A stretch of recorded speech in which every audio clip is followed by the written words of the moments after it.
All right, I am out here in my woods because I have a float switch that failed on my H2O releaser, and I wanted to show you guys how I changed the float switch. I've got 5 of these releasers, and so I keep a float switch on my shelf just because they always fail when the sap's flowing really fast. So diagnosing the float switch issue is pretty easy.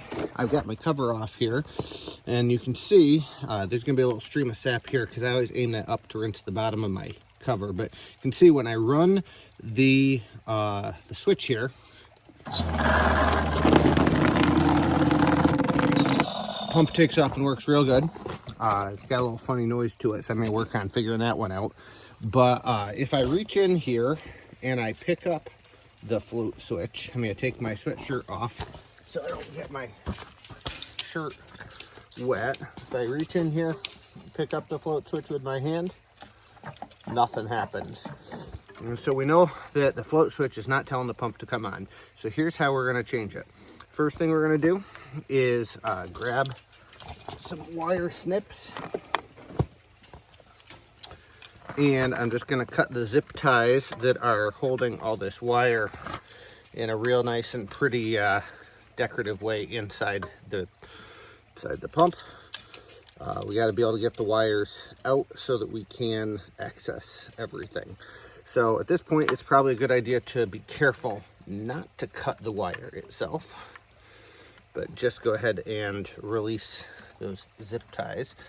I'm going to loosen this tri-clamp fitting and spin it just a little bit just to get it out of my way, but I'm not going to take it off yet.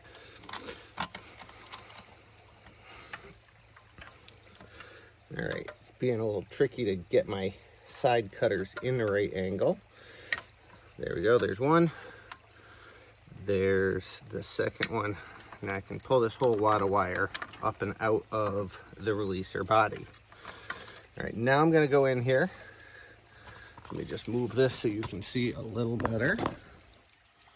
I'm not taking too much time here because the sap is running and I don't want to miss any more, but I really wish there was this video the first time I had to do this.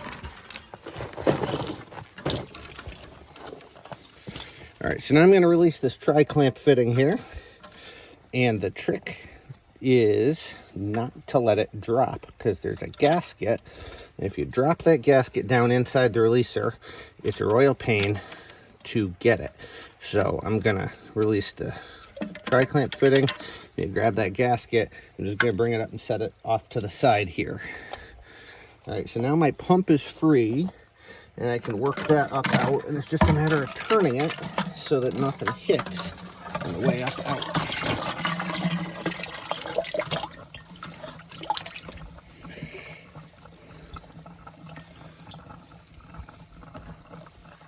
All right, so I'm just gonna check my camera angle here. Again, sap is running, so you're gonna get what you get. All right, now what I'm gonna do, this is the wire from the float switch, and it comes out the top of the releaser. I would always confirm that just to make sure they didn't change something, because every once in a while they do change it. I've found about 3 different just minor changes inside these releasers. I don't think they're going to change that thing. But I'm going to go ahead and I'm going to loosen this watertight fitting, just using some slip joint pliers, turning the outer nut. I'll just angle here, so I'm loosening this slip joint fitting here.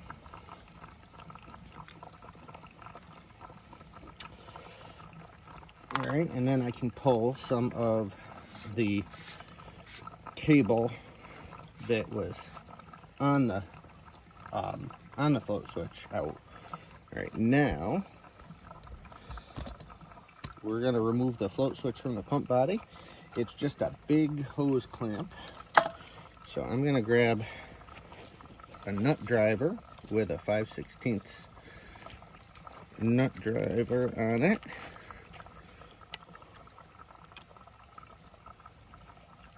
We're going to run that hose clamp out. All right, that's released. Now we got to put the new one back on. Here's my new float switch that I got from my dealer. As you can see, this one is missing that little plate that secures it underneath. It's trying to run, but it's not quite running. It's a good reminder to me. I'm gonna go ahead and unplug my releaser so I don't damage anything here. All right, so now this is just some Phillips screws underneath there. So I'm gonna switch my driver over to the Phillips screws. First time I did this, I got lucky and the float switch came with that little plate on it. Today, not so lucky. And so I'm just going to remove that screw. And then I'm gonna come over here and I'm gonna remove the screw.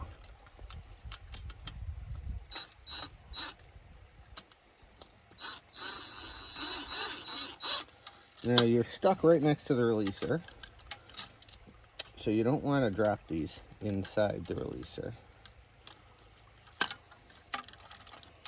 All right, so I got that little plate out, and it looks to me like there's a pin right here that holds that plate in. So I'm going to set those two screws aside, and I'm going to grab my side cutters.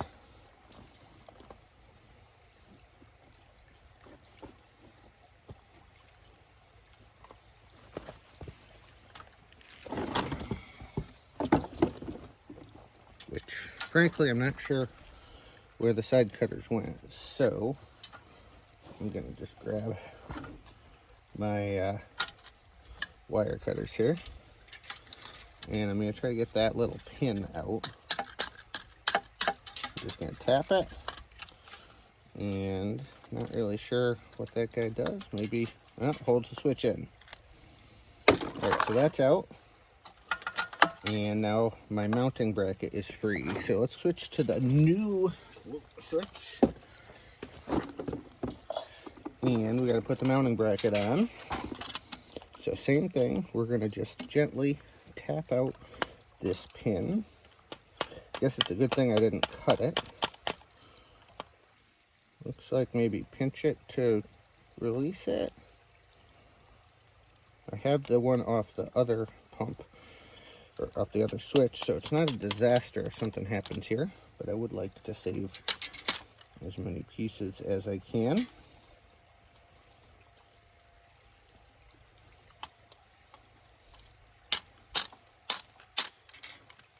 All right, we got it mostly through.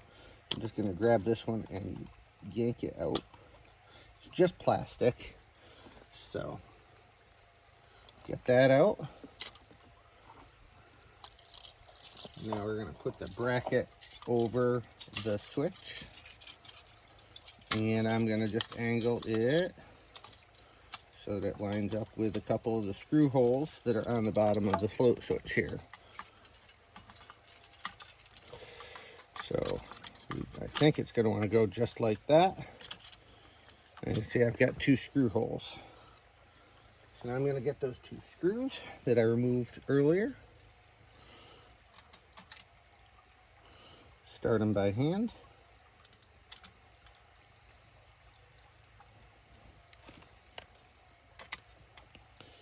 Put them in.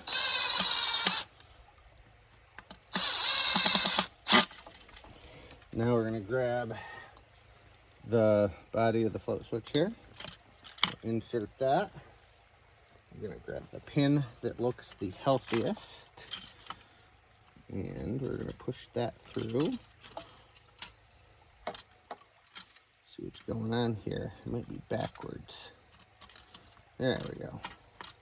Okay, so there's my travel. Now we're going to go back up here to the top of the pump. And we're just going to reattach the hose clamp to the top of the pump. So I'm going to switch myself. You know what? It went right there because I can see the mark. So don't put it there where I just showed you. Put it on the pump where the builders put it. Otherwise your sap level will just run high. So I'm going to get it right there on the mark. I'm going to grab that. And we're going to attach the hose clamp. Like so. Alright, so there's the new float switch mounted to the pump. Here's the wire from the new float switch. But we still have the wire from the old float switch coming out here. So what I'm going to do is I want to leave a fair amount of wire. I have confirmed that my releaser is unplugged from the power source. And I'm triple checking, because the first time I did this, I cut the wrong wire. And just make more work for yourself. We're going to go ahead and cut that wire. So that's the one that comes from the box. That's the one that comes from the old switch. Now,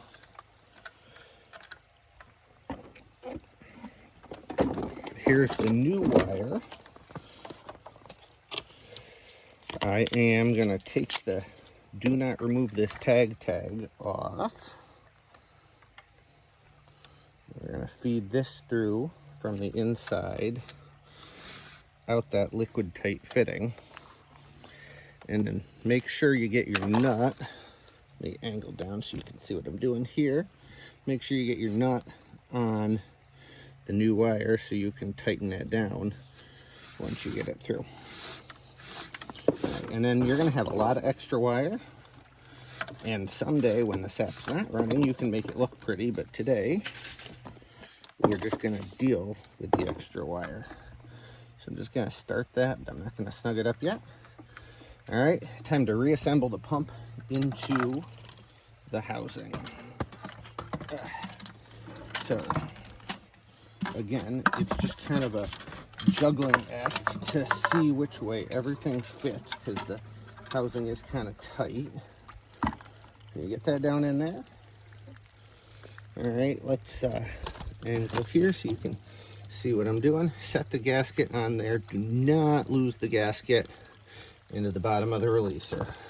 All right, and then the trick is you need to pick up fairly low on the pump. You're going to be tempted to grab it right here, but if you do that, you're not going to be able to get the tri-clamp fitting on, and you're going to need a third set of hands. This never happens when there's help around. All right, so I missed the pump, but I didn't drop the gasket yet. Frankly, remounting this pump is probably the trickiest part of this whole operation.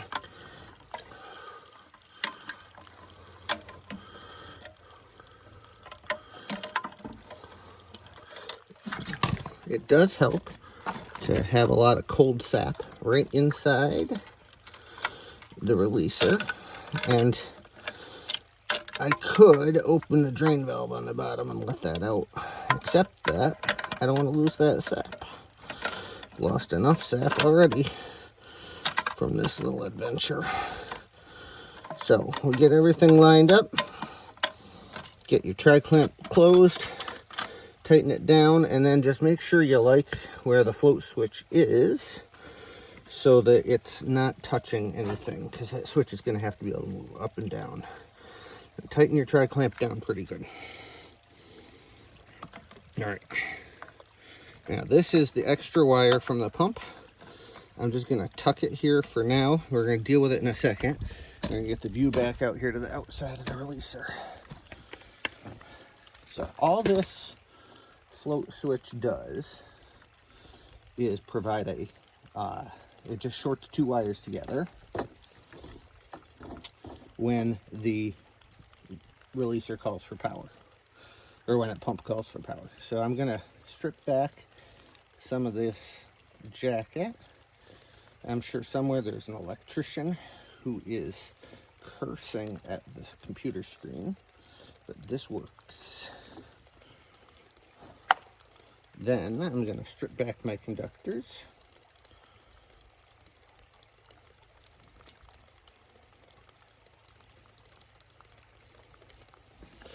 On the other end of the pump, they're of the new float switch. we've already got it stripped because they sent it that way from the factory. I brought a couple of wire nuts with me. And we're just going to do white to white.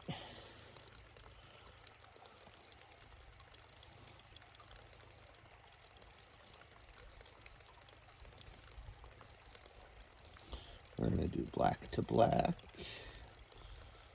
So I'm going to start getting those. All right, then I'm going to grab my electrical tape. This is one of those places where a little extra electrical tape isn't going to hurt, because obviously this is outdoors in the elements. So there's that one taped up. There's that one taped up.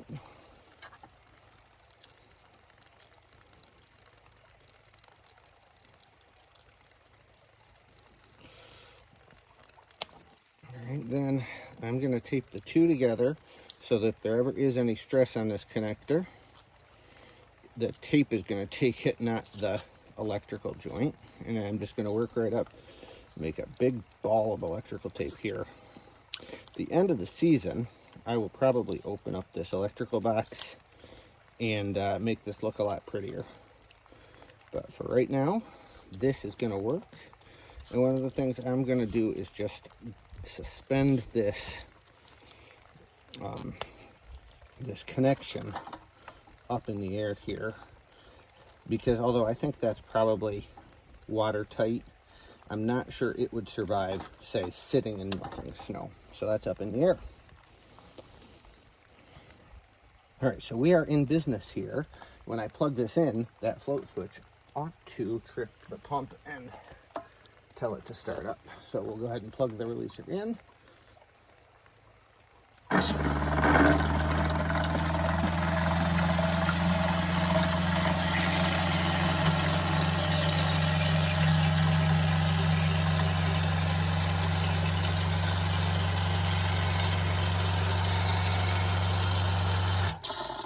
And it worked. Pump down, and then it shut off. And so now I'm just going to put my cover back on the top, and we're going to be good to go. Again, this is not the prettiest solution, but you can see 17 minutes, and we got a new float switch going. So hope this helps somebody else.